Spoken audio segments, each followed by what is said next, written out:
اپنے بچے کی پیدائش کے وقت میں پاکستان میں موجود ہوں گا۔ اور پھر کچھ دیر کے بعد سب کو اللہ حافظ کہہ کے میں نے آنکھیں بند کر لی اور سارا دن کی تھکن کی وجہ سے مجھے بڑی ہی گہری نیند آتی تھی۔ اگلے دن میں پھر اسٹور پر کھڑا تھا کہ وہی عورت دوپہر کے وقت چلی آئی۔ بڑی ہی تیز تھی، اسے معلوم ہوتا تھا کہ جب دوپہر کے وقت اسٹور پر رش کچھ کم ہوتا ہے کیونکہ گرمی کا عالم بہت زیادہ تھا، اس لیے اسی وقت کا انتخاب کرتی تھی اور ہمیشہ ڈھونڈ ڈھونڈ کر میرے سامنے آ کے کھڑی ہو جاتی تھی۔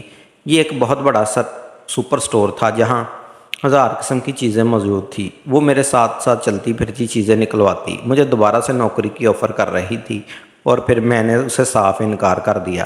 اس بار میرے انکار پر اس نے بڑی عجیب نظروں سے میری طرف دیکھا تھا، جیسے اسے اس بار انکار برداشت نہ ہو رہا ہو۔ اس نے کی آنکھوں سے مجھے لگا ایک الگ ہی آگ سی محسوس ہوئی تھی۔ میں خوف زدہ ہو کر نظریں بدل لیتا تھا۔ کچھ دیر کے بعد وہ بالکل خاموشی سے واپس نکل گئی اور شیشے کے پار مجھے وہ اپنی بڑی سی سیاہ گاڑی میں بیٹھی ہوئی دکھائی دے رہی تھی۔ سوچ میں پڑ گیا تھا کہ اس عورت کو بھلا ملازموں کی کیا کمی ہے، پھر یہ میرے ہی پیچھے کیوں پڑ گئی ہے۔ یہ تو جسے چاہے نوکری پر رکھ سکتی ہے اور جتنی اچھی تنخواہ وہ آفر کر رہی تھی اس سے بڑی آسانی سے کوئی ملازم بھی مل سکتا تھا، لیکن میری ہی جان کی دشمن کیوں ہو گئی تھی۔ کچھ دیر تک میں اس کے بارے میں سوچتا رہا۔ مجھے ڈر تھا کہ کہیں یہ میری الٹی سیدھی شکایت کر کے مجھے نوکری سے فارغ نہ کروا دے، کیونکہ یہاں پر مسلمانوں کی اور ملازموں کی شکایت پر انہیں سیدھے باہر کر دیا جاتا تھا۔ میں اپنی نوکری سے ہاتھ نہیں دھونا چاہتا تھا، اس لیے اللہ سے دعا کرنے لگا کہ کسی طرح اس عورت سے میری جان چھوٹ جائے۔ کچھ دیر گزری تو گاہکوں کا رش پڑ گیا۔ میں اپنے کام میں مصروف ہو گیا اور پھر موقع ملتے ہی میں اسٹور کے مالک کے پاس پہنچ گیا، جو حساب کتاب کے لیے رات کے وقت آیا کرتا تھا۔ وہی میرا کفیل بھی تھا اور اس کی مدد سے ہی میں یہاں پر سیٹ ہو سکا تھا۔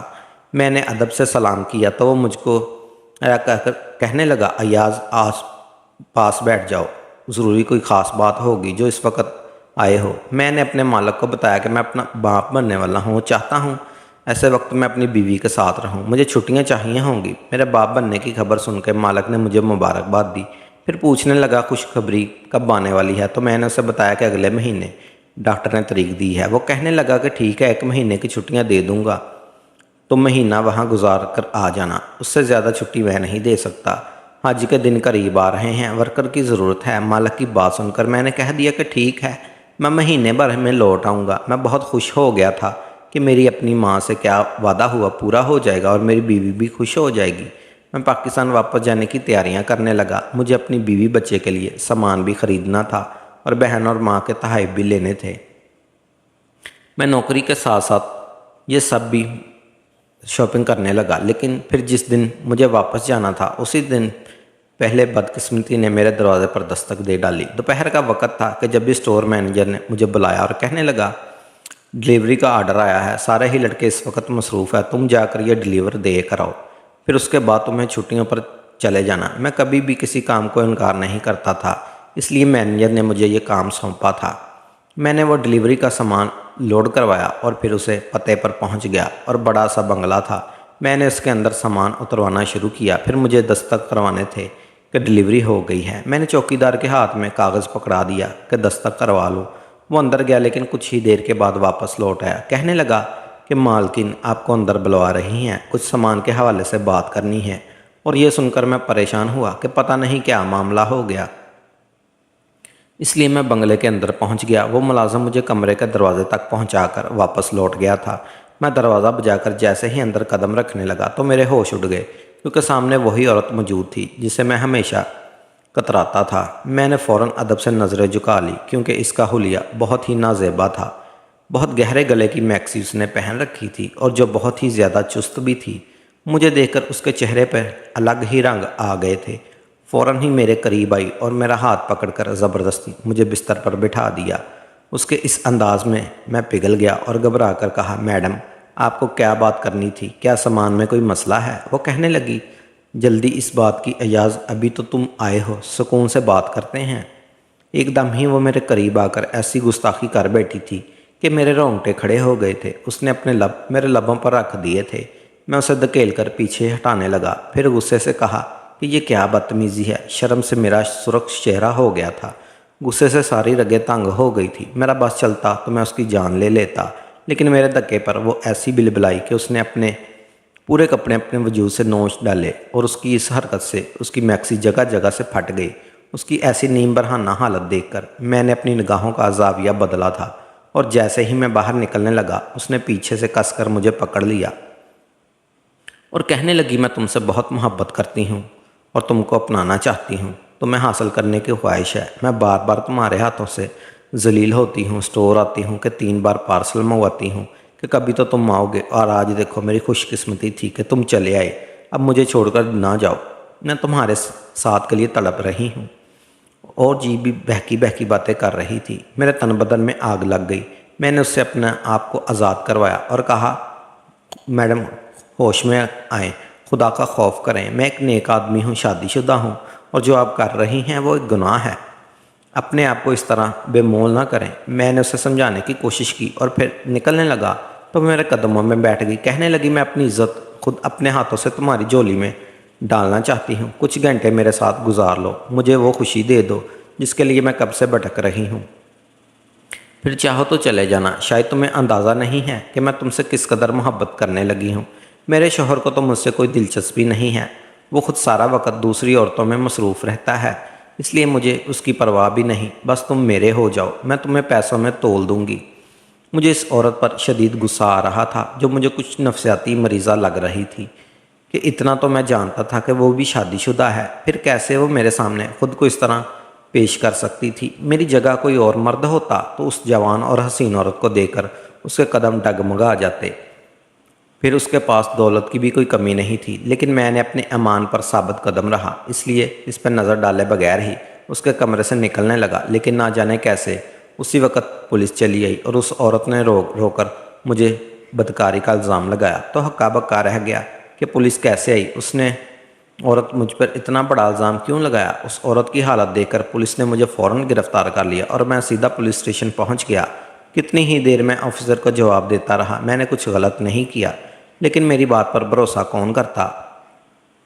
میں ایک سٹور پر کام کرنے والا چھوٹا سا ملازم تھا اور مجھ پر الزام لگانے والی ایک امیر عربی عورت، اور پھر جو اس عورت کی حالت تھی اس کے بعد تو مجھے مجرم سمجھنا جائز تھا، کیونکہ اس کے پورے کپڑے پھٹے ہوئے تھے، اس نے خود جگہ جگہ جسم پر زخم ڈالے تھے اور اپنی معصوم بنی اس طرح آنسو بہا رہی تھی کہ میں خود ہکا بکا رہ گیا تھا۔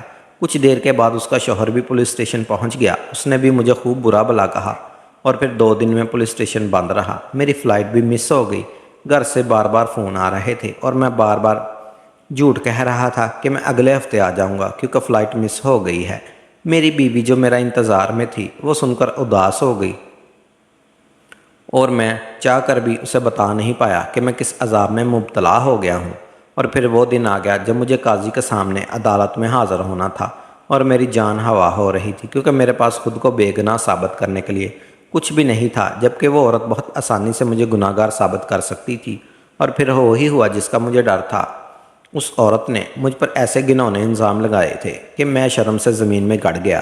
اس نے اپنی کہی بات کو نہ صرف اپنے وجود پر موجود زخموں سے ثابت کیا، بلکہ اپنے چوکیدار سے بھی اس بات کی گواہی دلوا دی تھی کہ میں زبردستی گھر میں داخل ہو کر اس کے ساتھ زیادتی کرنے کی کوشش کر رہا تھا۔ چوکیدار کی گواہی تابوت میں آخری کیل کی طرح تھی اور میرے مخالف فیصلہ ہو گیا۔ مجھے 100 کوڑوں کی سزا کے ساتھ 2 مہینوں کی قید سنائی گئی۔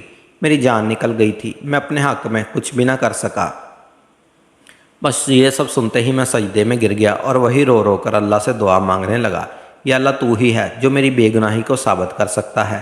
میں تو ایک معمولی سا آدمی ہوں، میرے پاس خود کو بے گناہ ثابت کرنے کے لیے کوئی ثبوت نہیں ہے، لیکن تو بے نیاز ہے، تو کوئی بھی موضوع کر سکتا ہے۔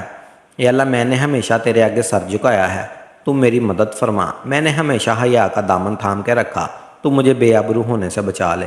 میں پھوٹ پھوٹ کر رو رہا تھا اور اپنے رب کے آگے اس امید سے گڑ گڑا رہا تھا کہ وہی ہے جو نیتوں کا حال جانتا ہے اور جسے دلوں کے بید کا علم ہے۔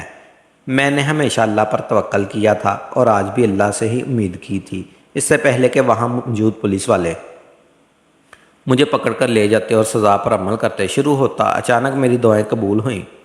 جو اس وقت قاضی کے سامنے موجود تھی وہ چیخنے چلانے لگی۔ اس کی چیخوں پر ہر کوئی اس طرف متوجہ ہوا، اپنے وجود کو سہلاتی بری طرح چیخ رہی تھی کہ اسے آپ بجھا دو، اس آگ کو بجھا دو، میں بری طرح سے جل رہی ہوں، مجھے بچاؤ۔ ہر کوئی حیران تھا کہ آپ کو کیا ہوا، اس کا شوہر بھی اس کے پاس ہی موجود تھا۔ وہ بھی پریشانی سے اپنی بیوی کو دیکھ رہا تھا اور اس کی بیوی ایک ہی رٹ تھی، یہ آگ بجھا دو، میں جل رہی ہوں۔ اس کے شوہر نے اسے کہا یہاں تو کوئی آگ نہیں ہے، تو وہ چیخ کر کہنے لگی آپ کو نظر نہیں آ رہا، جہاں جہاں میرے جسم پر زخم موجود ہے وہاں وہاں آگ جل رہی ہے، مجھے عذاب ہو رہا ہے، مجھے تکلیف ہو رہی ہے۔ اس کی چیخوں سے پورا ہی کمرہ گونج رہا تھا۔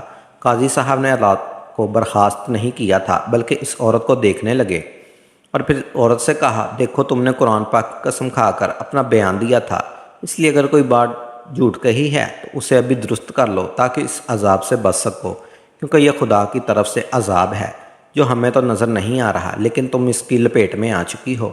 دراصل جس آنکھ کا وہ ذکر کر رہی تھی وہ کسی بھی نظر نہیں آ رہی تھی، بس وہی عورت اسے محسوس کر پا رہی تھی، اس لیے قاضی صاحب نے اسے یاد دلایا تھا کہ اس قرآن پاک کی قسم کھائی تھی۔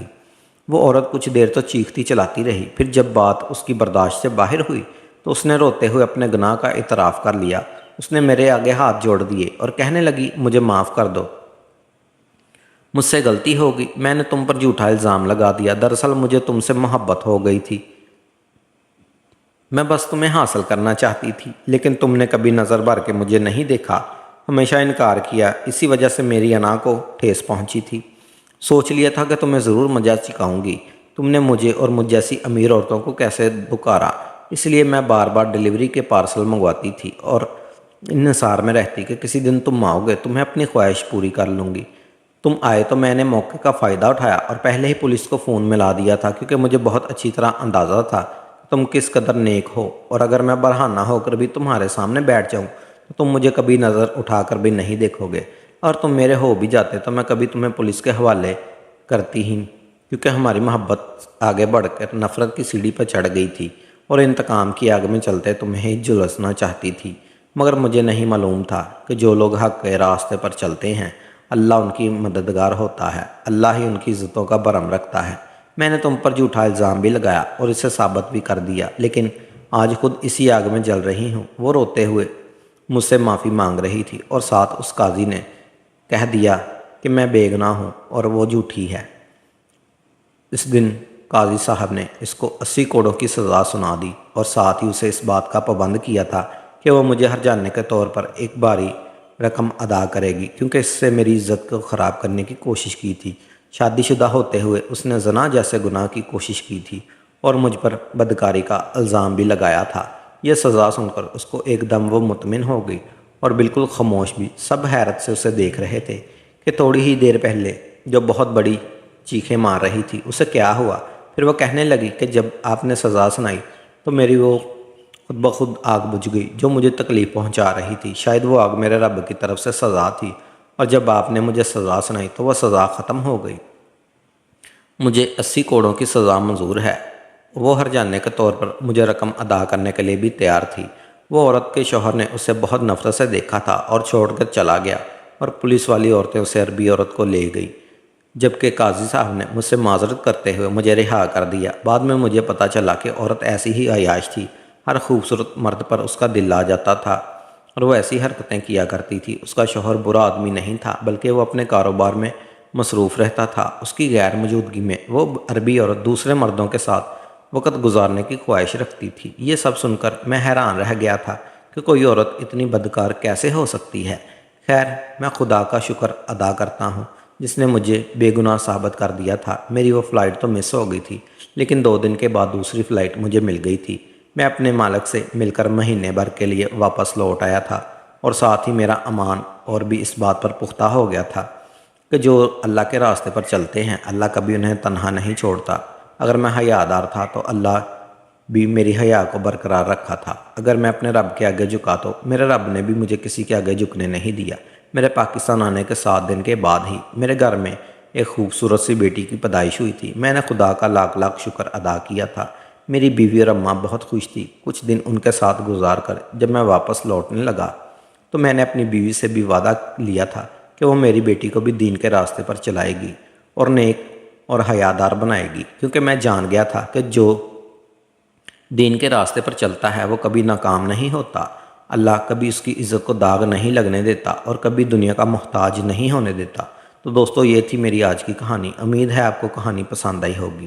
کہانی اچھی لگی ہو تو اسے لائک ضرور کیجیے گا، اپنے دوستوں کے ساتھ شیئر ضرور کیجیے گا۔ اگر آپ نے ابھی تک میرے چینل کو سبسکرائب نہیں کیا تو جلدی سے سبسکرائب کر لیں۔ اس کہانی کے متعلق اگر آپ اپنی کوئی رائے دینا چاہتے ہیں تو کمنٹ سیکشن میں لکھنا بالکل مت بھولیے گا، ہمیں آپ کی رائے کا انتظار رہیے گا۔ اگلی کہانی تک کل مجھے دیجیے گا اجازت۔ اللہ حافظ۔